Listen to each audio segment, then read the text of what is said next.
আসসালামু আলাইকুম। আশা করি প্রত্যেকে ভালো আছেন। তো অপিনিয়ন যে বুস্টারটা, এইটার টোকেনগুলো আপনারা প্রি-মার্কেটে চাইলে সেল অর্ডার বসায় রাখতে পারেন। কিভাবে কি করবেন সেটাই আজকে দেখাবো। তো এখানে আপনি ১ম এ দেখবেন যে আপনি কয়টা টোকেন পাবেন। এখানে এই এই অ্যামাউন্টটা এই লোক দিয়ে ভাগ দিবেন তাইলে দেখতে পারবেন।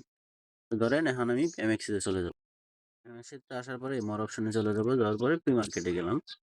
তো দেখেন এই টোকেনের ভ্যালু কিন্তু এখন কমে গেছে অনেকটাই। তো 48 সেন্ট আপনার চাইলে এখন না করে দেয়া কিছুদিন ওয়েট করেন। যখন এটা আবার 60 সেন্ট বা 70 সেন্টে হিট করবে তখন করবেন। ভিডিওটা এখন দেখে রাখেন। তো এখানে দেখেন প্রাইস কিন্তু ওই যে 48 সেন্টে ই সেল হবে। তো আমরা আগে এখানে ডিপোজিট করে নেবেন। এখানে আপনার কাছে যে পরিমাণ টোকেন হয় এই ভ্যালু মানে যে ভ্যালু অনুযায়ী সেল করবেন টোটাল যত ইউএসডিটি হয় ওই পরিমাণ ইউএসডিটি আপনার কাছে থাকা লাগবে। তো ধরেন আমি এটা ডিপোজিট হোক ইউএসডিটিটা আমি ইউএসডিসি ডিপোজিট দিছি। এখন এটা ইউএসডিটি করে নিই আগে। তো দেখেন এই যে প্রি মার্কেটে এখানে গেলাম, ট্রেডে গেলাম।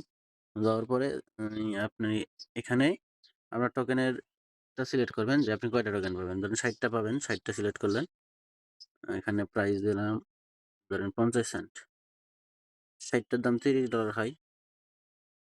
তো 5 সেল অর্ডার বসাইলে এটা সেল হবে না, কিন্তু এখানে যত প্রাইস চলবে ওর 1 সেন্ট কম দিলেই আপনার সেল অর্ডার বসে যাবে। তো এখানে সেল অপিয়নে এখানে দিয়ে দিলেন। এখানে কিন্তু অর্ডারটা বইসা গেল। দেখেন যেখানে অর্ডার বসে গেছে।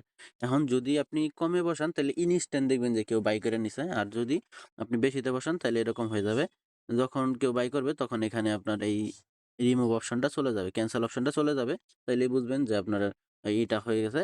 আর আপনার এই যে এখানে যে ইউএসডিটিটা পাইবেন যেটা এটা লক হয়ে থাকবে। এটা মানে এই ইউএসডিটিটা আপনি যদি ওইখানে প্রি মার্কেটেই করেন এটা এখানে লক হয়ে থাকবে। আপনি এটা উইথড্র করতে পারবেন না, কিছুই করতে পারবেন না। আর টোকেনটা যেদিন লিস্ট হবে ওই দিন 3 ঘন্টার ভিতরে আপনার এদেরকে দিয়ে দিতে হবে। 3 ঘন্টা বা 6 ঘন্টা। কিন্তু 3 ঘন্টার ভিতরেই দিয়ে দিবেন। না হলে কিন্তু আপনার এই ইউএসডিটিটাও হারাবেন। যে ইউএসডিটিটা আছে এটা কিন্তু ওরা কাইটা নিয়ে নিবে। আপনি কোনো কিছুই পাবেন না। তো সেল করলে সাবধানে সেল করেন। আর যদি এই প্রাইসে সেল করতে চান তাহলে 47 সেন্টে বসাবেন, দেখবেন যে ইনস্ট্যান্ট হয়ে গেছে। এখন সেল করবেন কি হোল্ড করবেন? এর থেকে প্রাইস বেশিতেও লিস্ট হইতে পারে, আবার কমেও লিস্ট হইতে পারে। এখন লস লাভ দুইটাই আপনার। এখন কি করবেন? সবাই ভালো থাকবেন, সুস্থ থাকবেন। আল্লাহ হাফেজ।